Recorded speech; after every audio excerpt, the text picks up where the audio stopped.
Hi friends, আমরা আগের ক্লাসে industrial policy resolution 1956, industrial policy statement of 1969 এবং 1973 টপিক দুটো কমপ্লিট করেছি। তো আজকের ক্লাসে থাকছে বা এখনকার ক্লাসে থাকছে ইন্ডাস্ট্রিয়াল পলিসি স্টেটমেন্ট অফ 1977 আর ইন্ডাস্ট্রিয়াল পলিসি স্টেটমেন্ট অফ 1980।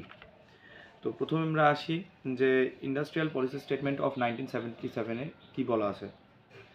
আচ্ছা, এই পলিসি স্টেটমেন্টে মানে স্মল ইন্ডাস্ট্রিজ এবং টিনি ইন্ডাস্ট্রিজকে বেশি গুরুত্ব দেওয়া হয়েছে। টিনি ইউনিট বলতে বোঝাচ্ছি যে যেসব ইন্ডাস্ট্রিতে ইনভেস্টমেন্ট মানে মেশিনারি ইনভেস্টমেন্ট 1,00,000 টাকা পর্যন্ত গেছে সর্বোচ্চ, এবং যে জায়গাটাতে ইন্ডাস্ট্রিটা গড়ে উঠছে সেখানে সেই গ্রামে বা টাউনে সর্বোচ্চ 50,000 কি বলে মানে 50,000 পপুলেশনের থেকে কম আছে। ঠিক আছে, কি বললাম আমি, যেখানে কিনা যেসব ইন্ডাস্ট্রিতে 1,00,000 টাকার মধ্যে হচ্ছে মেশিনারি ইকুইপমেন্টস কিনে নিচ্ছে এবং সর্বোচ্চ যে এলাকাতে 50,000 পপুলেশন আছে, হ্যাঁ, সেই সব ইন্ডাস্ট্রিকে বলা হচ্ছে টিনি ইন্ডাস্ট্রিজ।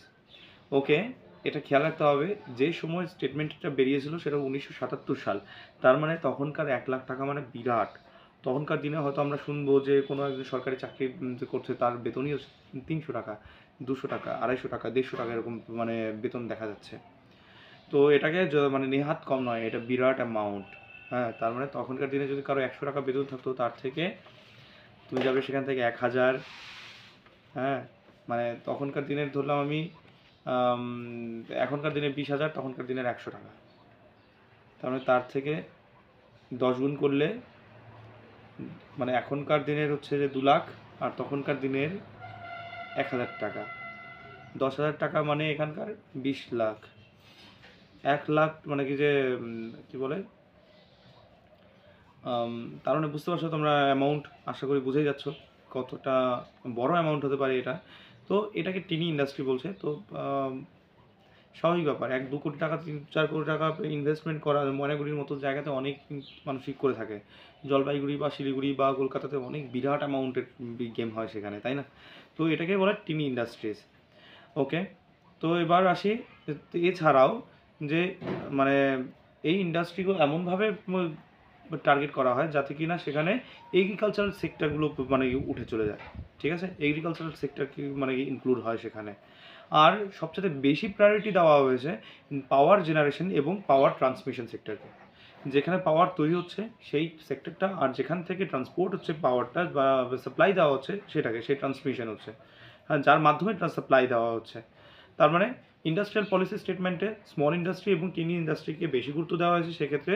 কিন্তু এই এমনভাবে ইনভেস্টমেন্ট বা পলিসিগুলোকে ঠিক করা হয়েছে যাতে কিনা মানে এগ্রিকালচার সেক্টরটা ইনক্লুড হয়ে যায়। আর মোস্ট ইম্পর্টেন্ট মানে কি দেওয়া হয়েছে সেটা হচ্ছে পাওয়ার জেনারেশন অ্যান্ড ট্রান্সমিশন সেক্টর। ঠিক আছে, আচ্ছা, তারপর মানে কুটির শিল্প বা খাদি এর সঙ্গে ভিলেজ ইন্ডাস্ট্রিজ বা খাদি বা ভিলেজ ইন্ডাস্ট্রিজগুলোকে এখানে ইনক্লুড মানে গুরুত্ব দেওয়া হয়েছে। ঠিক আছে, এই ছিল 1977-এর ইন্ডাস্ট্রিয়াল পলিসি স্টেটমেন্ট।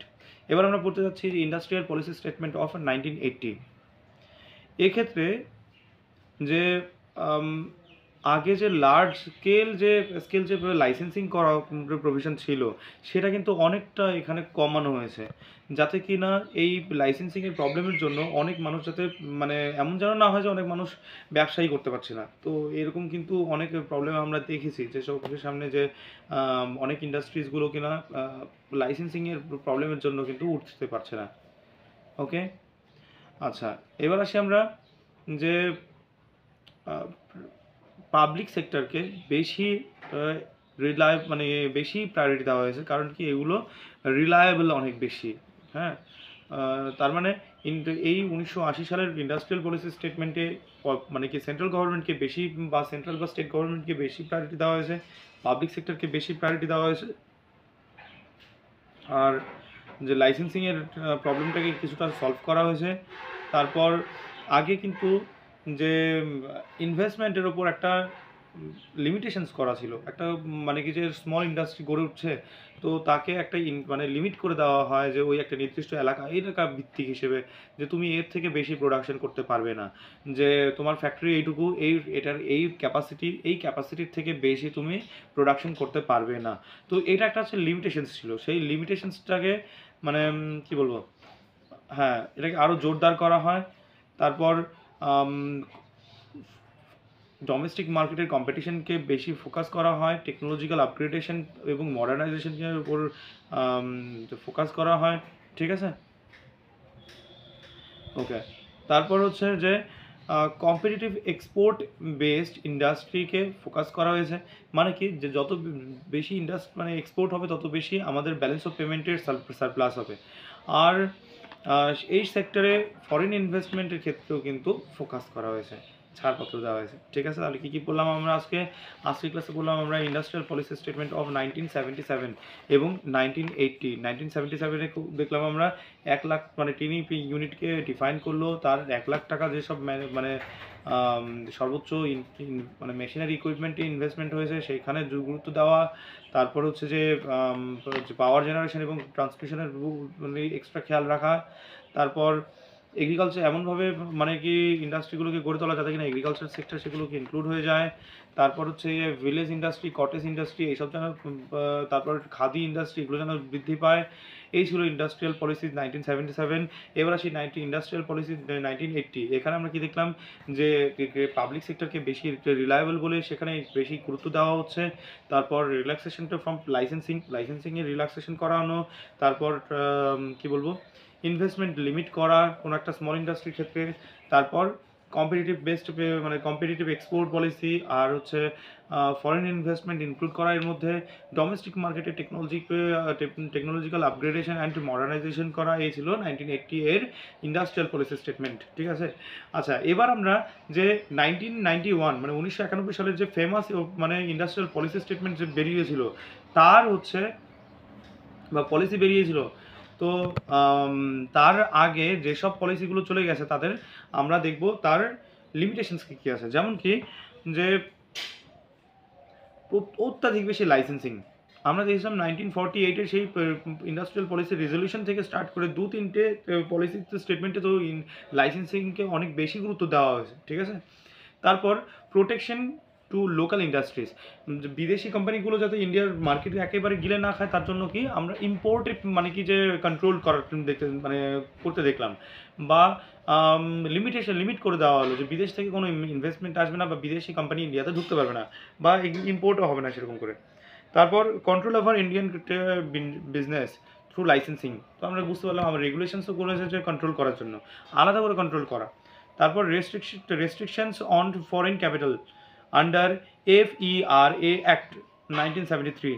তো আমরা কি রেস্ট্রিকশন অফ ফরেন ক্যাপিটাল মানে কি যে নির্দিষ্ট সেক্টরে শুধুমাত্র ফরেন ডিরেক্ট ইনভেস্টমেন্ট করা যেতে পারে, ঠিক আছে। আচ্ছা, তারপর কটেজ মানে কি যে বেশিরভাগ ক্ষেত্রে কিন্তু ইন্ডাস্ট্রিতে আমরা দেখেছি কটেজ ইন্ডাস্ট্রিকে বা স্মল স্কেল টি ইন্ডাস্ট্রিকে বেশি প্রায়োরিটি দেওয়া। ফর এক্সাম্পল 1980 এর হচ্ছে কি যে ইন্ডাস্ট্রিয়াল পলিসি স্টেটমেন্ট, ঠিক আছে। তারপর পাবলিক ইন্ডাস্ট্রিকে বেশি এমফাসিস করা, আমরা দেখলাম তো 1980 সালের ক্ষেত্রে এটা লাইসেন্সিংটা আমরা দেখেছি যে মানে ফরেন ক্যাপিটালকে ইন্ডিয়াতে ইনফ্লো করার জন্য লিমিট করে দেওয়া হয়েছিল 1973 সালে, তাই না। তো এই ছিল লিমিটেশনস, তো এটাকেই এবার শুধরানো হবে ইন্ডিয়ার নেক্সট গ্রেট ইন্ডাস্ট্রিয়াল পলিসি আমরা নেক্সট ক্লাসে করব। সঙ্গে থেকো, বাই।